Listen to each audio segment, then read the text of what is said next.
নমস্কার। আমি আজ আবার আপনাদের সামনে মহাভারত পাঠ নিয়ে এসেছি। আশা করি আপনারাও নিয়মিত শ্রদ্ধার সঙ্গে আমার এই মহাভারত পাঠ শোনেন। অবশ্যই শুনবেন। আর একটা বিশেষ অনুরোধ, আপনারা আমার এই চ্যানেলটা সাবস্ক্রাইব করে দেবেন আর আপনাদের মতামতগুলোও জানাবেন।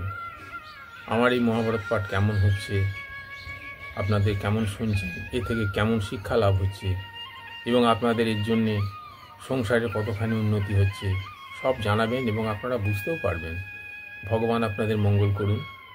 আজকে যেটা শোনাবো সেটা হলো কৌরব সভায় পাণ্ডবদের অনুসন্ধানের ব্যাপারে আলোচনা এবং বিরাটনগর আক্রমণের সিদ্ধান্ত।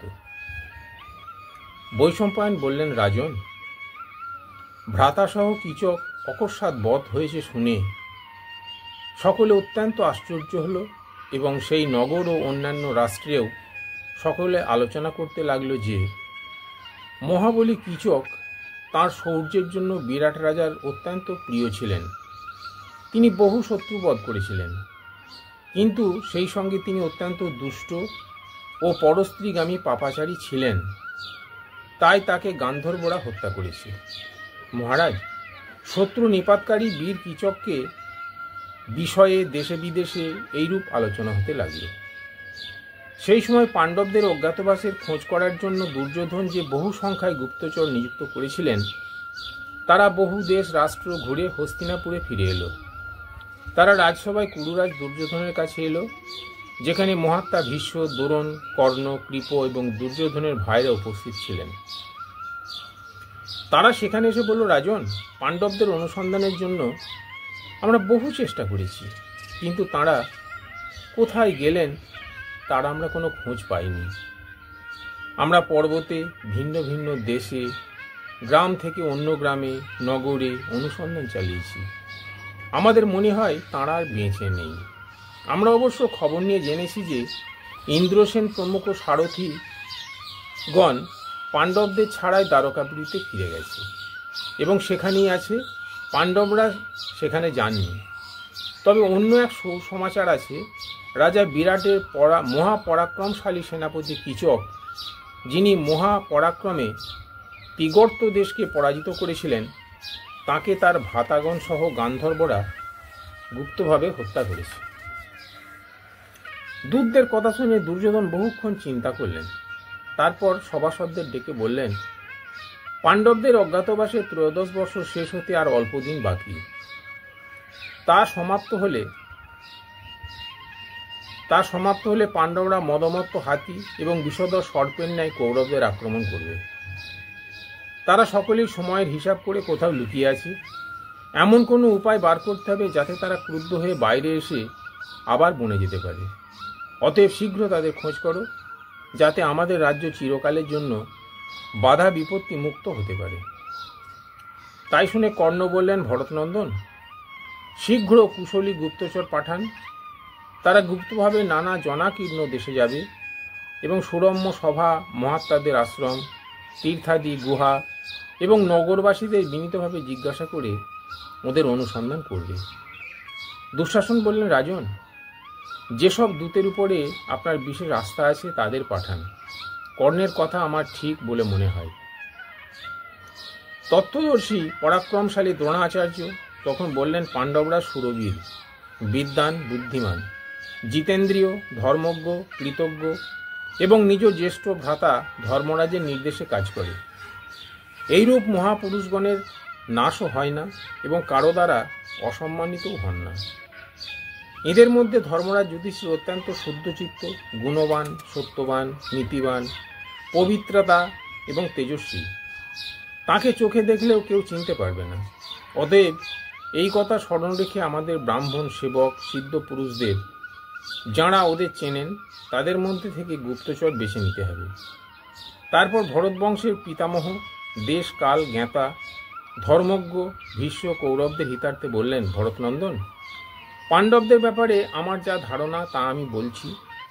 নীতিমান ব্যক্তিদের নীতি দুর্নীতিপরায়ণ ব্যক্তিরা নষ্ট করতে পারে না। যুধিষ্ঠিরের যে নীতি, তাকে আমার মতো ব্যক্তিরা কখনো নিন্দে করতে পারে না। তাকে সুনীতিই বলা উচিত, দুর্নীতি বলা ঠিক নয়। রাজা যুধিষ্ঠির যে নগর বা রাষ্ট্রে থাকবেন সেখানকার জনতাও দানশীল, প্রিয়বাদিনী, জিতেন্দ্রীয় এবং লজ্জাশীল হবেন। যেখানে তাঁরা থাকবেন সেখানকার লোক সংযমী, হৃষ্টপুষ্ট, পবিত্র এবং কার্যকুশল হবেন। তাঁরা ঈর্ষাপূর্ণ, অভিমানী, অহংকারী এবং দোষদর্শী হবেন না।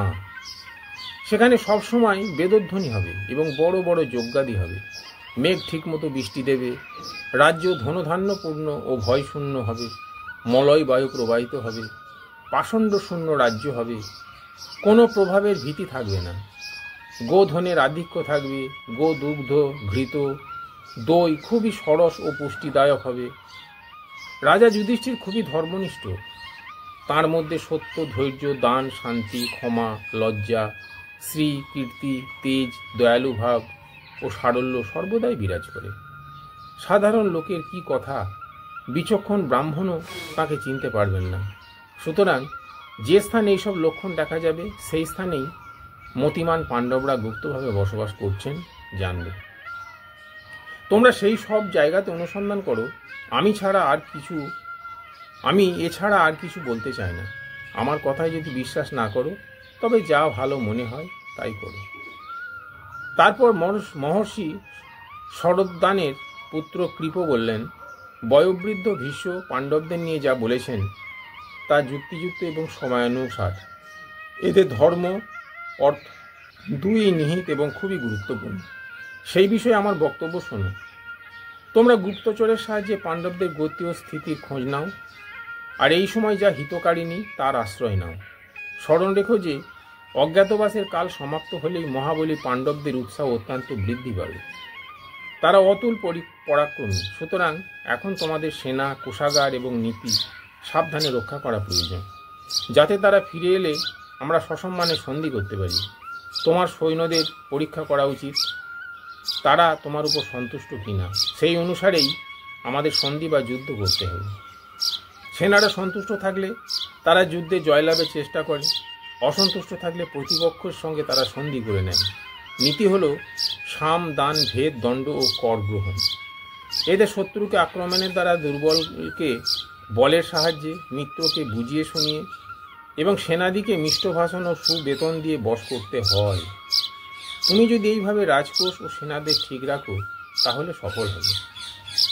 এরপর তিগর্ত দেশের রাজা মহাবলী সুশর্মা কর্ণের দিকে তাকিয়ে দুর্যোধনকে বললেন, রাজন, মৎস্য দেশের শাল্যবংশীয় রাজা বারংবার আমাদের উপর আক্রমণ করে থাকেন। মৎস্যরাজের সেনাপতি মহাবলী সুতপুত্র কীচক বন্ধু বান্ধব সহ আমাকে নানাভাবে জ্বালাতন করেছে। কীচক অত্যন্ত বলবান, ক্রূর, দুষ্ট প্রকৃতির মানুষ ছিল।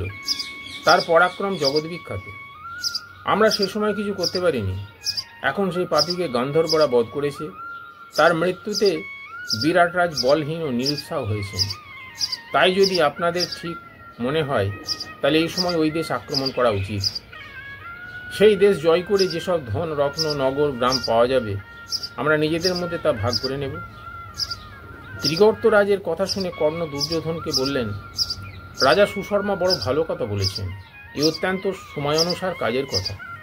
আপনি যেমন বলেন সেইভাবে সেনা সাজিয়ে আমরা শীঘ্রই ওদের আক্রমণ করি। ত্রিগর্তরাজ ও কর্ণের কথা শুনে দুর্যোধন দুঃশাসনকে নির্দেশ দিলেন, ভাই, তুমি সবার সঙ্গে পরামর্শ করে আক্রমণের প্রস্তুতি করো।